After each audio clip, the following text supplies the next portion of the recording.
cardio is not effective for weight loss. What? Oh my God. There are two reasons. Number one is Okay, let's stop there. I don't want to hear any of that.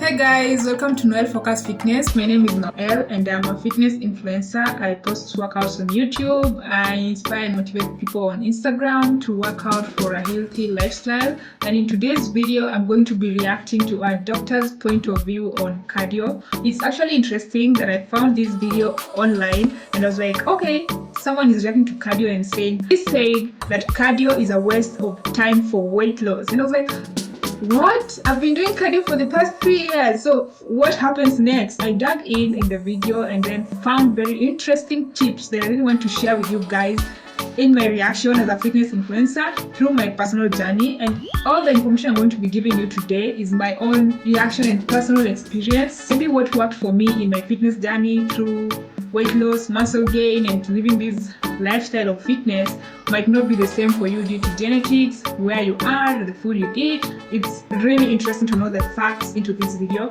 And without much further ado, let's get into this video. a 30-year-old ended up on my operating table, and I had to go tell her young children, I'm sorry that we weren't able to save your mother.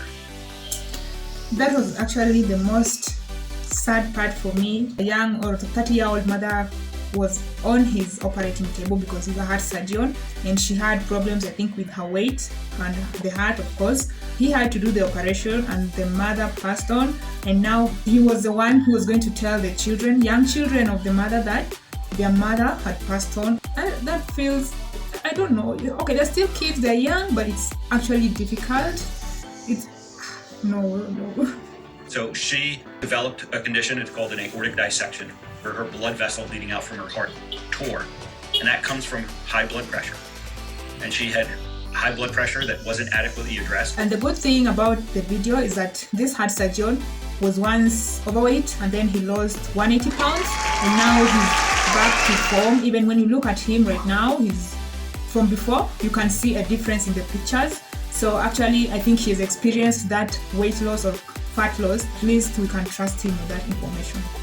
So I'm trying to think if this 30-year-old woman had the heart condition whereby he is saying her condition could have been treated earlier. Actually, he says it was 100% preventable from previous doctors or whatever hospitals that she visited. And he also says that it's because of the lifestyle choices that she had made maybe before that resulted in that cardiac arrest that she had. He would wish that most people understood the other side of living a healthy lifestyle, that everyone is trying to tell you to live a healthy lifestyle, try to avoid this and this or minimize this and this in order to stay safe. His book is clear, he's written it, it says, stay off my operating table. And I believe that her condition was 100% preventable. Years later, I routinely operate on 40 abnormal, and no one, although I don't know this for sure, no one likely ever had that discussion with her. And she was young, you said? She was very young. But under the age of 50? Yeah, she was 38. So from the video, he talks also about sugar and says sugar is the #1 thing that is addictive than cocaine, and it's actually dangerous as it causes it adds more to the fight. Like it's the most thing that causes you to be overweight or obese. So how do I know if my metabolic health is intact? Because there's often been a debate, people might think it's just based on my waistline, the circumference of my waist. But I remember reading once upon a time that sumo wrestlers are significantly healthier than most Americans. So by looking at themselves, understand if they are metabolically healthy or not. Yeah, so there's, just by looking at yourself, you may not be able to tell.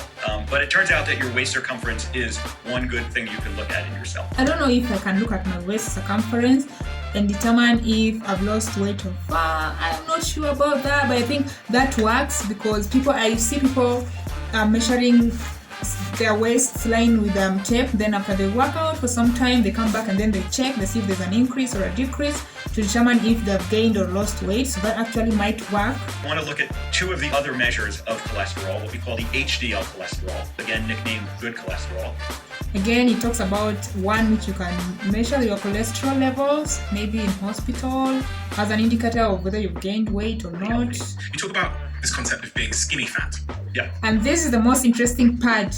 This part that he's just about to talk about, the skinny fat concept, because you see people who are small-bodied and then they don't want to do cardio or any other exercises because they think they're okay, they're healthy. But then you can be slim or skinny, but again you are fat on the inside. So this part actually shocked me the most. Like, how? Okay, I get it, but how? Like, it happens, but really?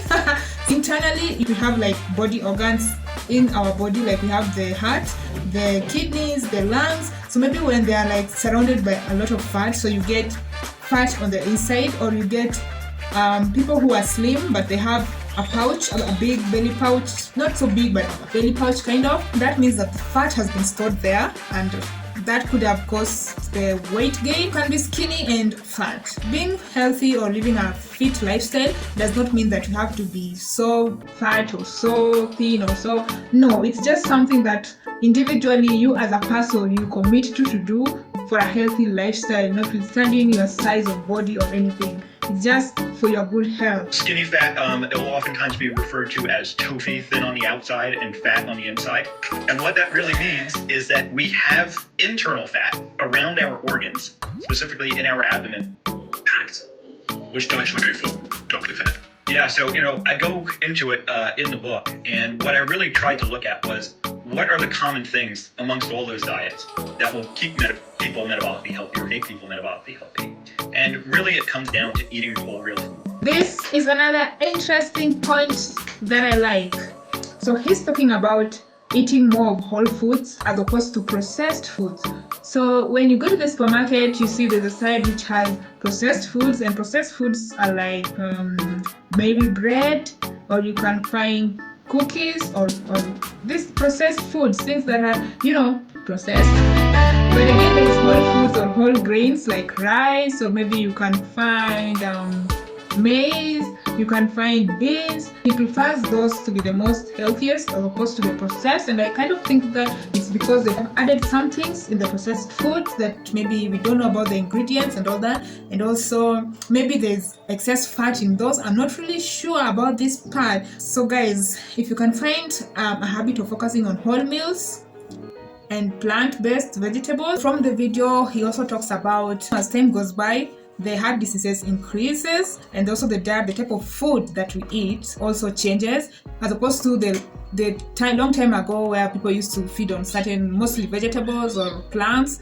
Nowadays the diet is changing, more of processed foods. Also there was meat, of course. People around eating whole real food is eat the things that grow in the ground and eat the things that grow in the ground.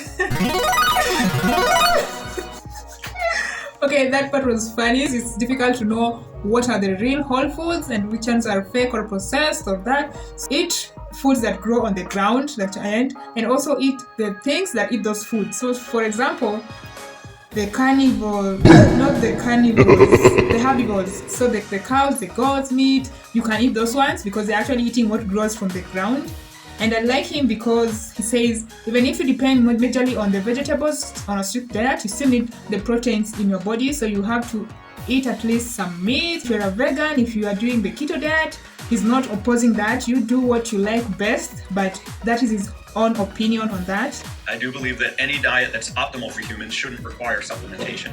And so when I look at the opposite end of the tricky part, the supplements. These are the supplements that we eat to add us more vitamins, or our ancestors did not used to eat those supplements. They just used to eat the foods, the animals at that time, and they were surviving. So he's asking what's different now that we have to actually go and add these supplements. I think it's okay to use supplements prescribed by a medical doctor. I like this part of the cardio where he talks about people are just committed to certain hours of the day to exercise.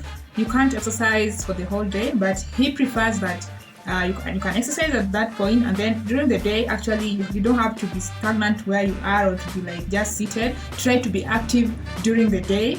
And he emphasizes the part where you have to actually maintain the muscle so that the fat is gone. Phrase it is, I want you to get more activity. One of the mistakes that I see people making is that they focus on doing periods of exercise. They say, I'm going to go to the gym and work out for an hour. I'm going to go run and, for an hour. And they don't pay attention to getting enough activity throughout the rest of their day. So I try to get people to refocus on just getting more activity throughout your day. And muscle is very unique when it comes to our metabolic health. It is metabolically active throughout your day. And talks about maintaining the muscle, and actually like that part. I agree with him. When you have more muscle, it pushes the fat, because now the muscle replaces the fat in your body.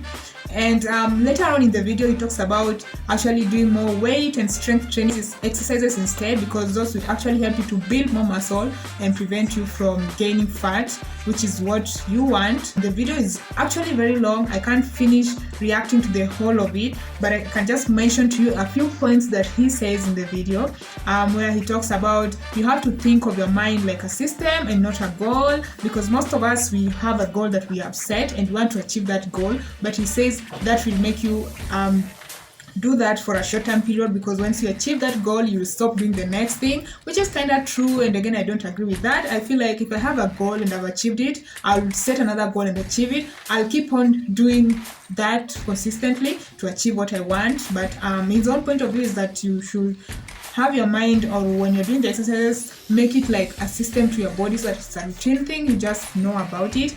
And then he says that habits you have to adopt to support the system and health. You have to get those habits to adopt. For example, maybe drinking water, working out, eating healthy. Those kinds of things will help you to lose weight. Because once you develop a habit, it's actually difficult to stop or lose that habit. The way you just wake up, brush your teeth, go where with fitness, then you'll try to stick to that as much as possible.